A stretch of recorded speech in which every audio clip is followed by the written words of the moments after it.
अस्सलामुअलैकुम वरहमतुल्लाहि वबरकातुहू। उम्मीद हैं तमाम सामीन किराम खैर वाफ़ियत से होंगे।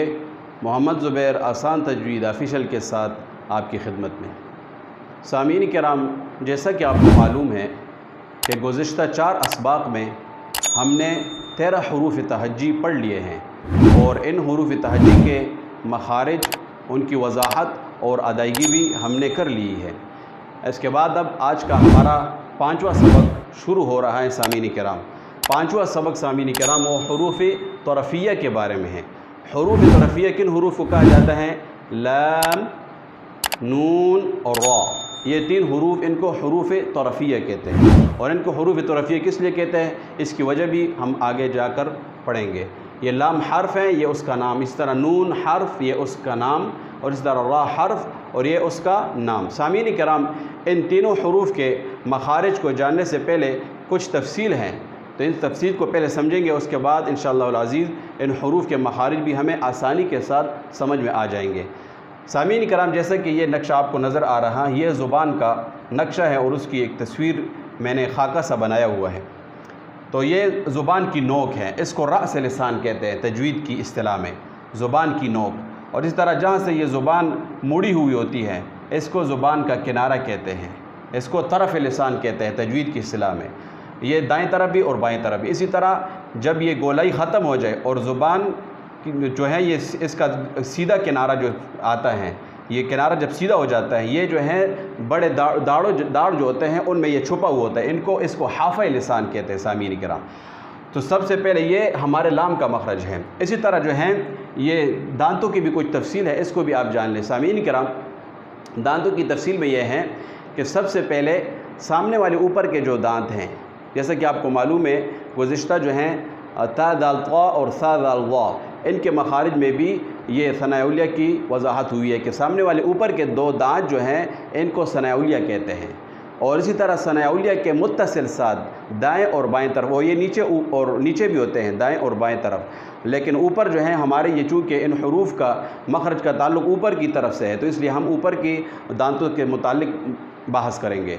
तो सामने वाले ऊपर के 2 दांत इसको सनाउलिया कहते हैं। इसी तरह सनाउलिया के मुत्तसिल दाएं और बाएं तरफ एक दांत, ये नीचे भी है, ये मुकम्मल 4 दांत है, लेकिन मुत्तसिल दांत जो हैं सनाउलिया के, ये इसको रबाई कहते हैं। इसी तरह रबाई के मुत्तसिल दांत जो हैं दाएं और बाएं तरफ ऊपर नीचे, इनको अनियाब कहा जाता है। ये नोकदार दांत, इन दांतों की नोक सी होती है। और इसी तरह जो हैं अनियाब दांतों के साथ ऊपर नीचे दाएं और बाएं तरफ एक दांत, इसको ज़वाहिक कहते हैं। तो ये दांतों की तफसील हुई। अब आते हैं इन हुरूफ़ के मखारिज की तरफ कि इनके मखारिज क्या हैं। तो सबसे पहले लाम का मखरज है।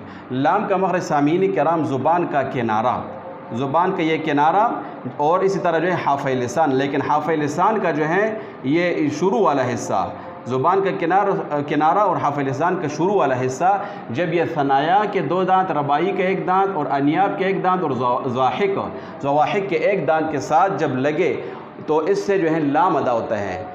ज़ुबान का किनारा और हाफ़े लिसान का इब्तदाई हिस्सा, जब ये सनाया, रबाई, अनियाब और ज़वाहिक इन दांतों की मिक़दार के बराबर जो हैं मसूड़ों के साथ लगे, लेकिन तालू की तरफ माइल, मसूड़ों के साथ, ये दांतों के ऊपर जो गोश्त जो होता है, ये बारीक सा थोड़ा सा नरम गोश्त, इसको मसूड़े कहा जाता है।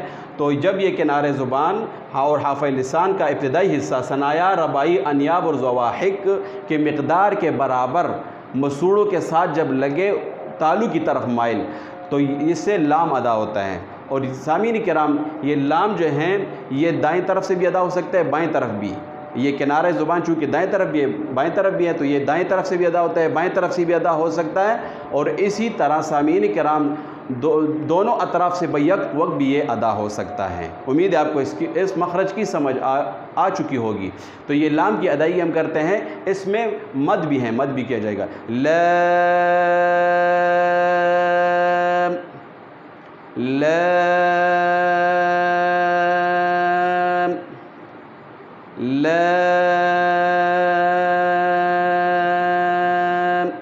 और इसमें تفخیم نہیں ہے، یعنی یہ حرف یہ باریک ہے، لام کی ادائیگی باریک ہے، اور لام جو ہے یہ درمیانہ حرف ہے، نہ اس میں سختی ہے نہ نرمی ہے، بلکہ یہ تینوں حروف نون اور را بھی لن عمر حروف میں سے ہیں، اور اس میں تینوں حروف میں نہ سختی ہے نہ نرمی، یہ متوسط حروف میں سے۔ اس کے بعد سامعین کرام نون کا مخرج ہے۔ نون کا مخرج جو ہے وہ کیا ہے کہ اس میں زبان کا کنارہ اب صرف شامل ہوگا، حافہ لسان جو ہے یہ اس میں داخل نہیں ہے، وہ لام کے مخرج میں داخل تھا۔ اب اس میں جو ہے زبان کا کنارہ جب ثنایا ربائی اور انیاب کے ساتھ لگے، اب اس میں دیکھو ضاحک بھی جو ہے اس میں شامل نہیں ہے نون کے مخرج میں۔ زبان کا کنارہ جب ثنایا ربائی انیاب ان دانتوں کی مقدار کے مطابق مسوڑوں سے لگے، لیکن تالو کی طرف مائل، تھوڑا سا تالو کی طرف مائل ہو زبان، مائل کا مطلب یہ ہے کہ زبان تالو کی طرف مائل ہو، تو اس وقت ان سے نون ادا ہوتا ہے کہ ثنایا ربائی انیاب ان دانتوں کی مقدار کے مطابق مسوڑوں سے لگے، لیکن اوپر تالو کی طرف مائل۔ کون سا حصہ زبان کا؟ صرف زبان کا کنارہ، طرف لسان جو ہے، تو اس سے نون ادا ہوتا ہے۔ سامعین کرام نون میں بھی مد کیا جاتا ہے، تو اس کی ادائیگی ہوگی نون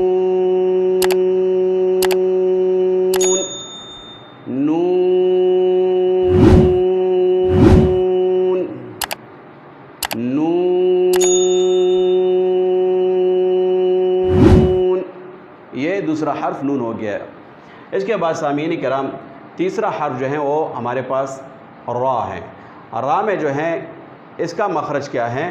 زبان کا کنارہ اور اسی طرح پشت زبان کی پشت کو بھی اس میں دخل ہے، اور را جو ہے اس میں مد نہیں ہے اور اس کو پر ادا کیا جائے گا جب زبان کا کنارہ ثنایا اور ربائی سے لگے، ثنایا اور ربائی کے جو مقدار کے مطابق مسوڑوں کے ساتھ لگے، تالو کی طرف مائل۔ اب اس میں دیکھو سامعین کرام ثنایا ربائی ہیں، اور اس میں انیاب اور ضواحک دونوں اس میں شامل نہیں ہیں، تو لام کے مخرج میں ثنایا ربائی انیاب ضواحک چاروں دانت تھے، اور نون کے مخرج میں ثنایا ربائی انیاب ہیں، ضاحک اس میں نہیں ہے، چوتھا جو دانت تھا، اور را کے مخرج میں ثنایا ربائی ہیں، انیاب اور ضواحک یہ دونوں اس میں بھی نہیں ہیں، تو زبان کا کنارہ جو ہے اور اس طرح پشت زبان یہ جو ہیں ثنایا ربائی کی مقدار کے مطابق مسوڑوں کے ساتھ لگے اور اوپر کے تالو کے ساتھ وہ مائل ہو، تو تب جو ہے یہ را ادا ہوتا ہے، اور را حرف جو ہے یہ پر ادا کیا جائے گا، اور اس میں صرف ایک الف کی مقدار مد کی جائے گی،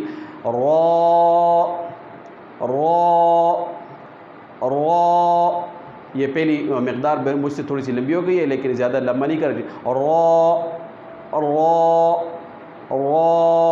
سامعین کرام امید ہے آپ کو اس سبق کی سمجھ آ گئی ہوگی، اس لیے ان اسباق میں تھوڑی سی چونکہ تفصیل ہوتی ہے، تو یہ حروف جو ہیں سامعین کرام یہ بنیاد ہیں، تو اس لیے ان کو اچھی طرح سے سمجھ لیا جائے تو انشاءاللہ العزیز آگے الفاظ، حرکات اور آیات اور ان کی ہجا بنانے میں ہمیں بہت آسانی ہوگی۔ السلام علیکم ورحمۃ اللہ وبرکاتہ۔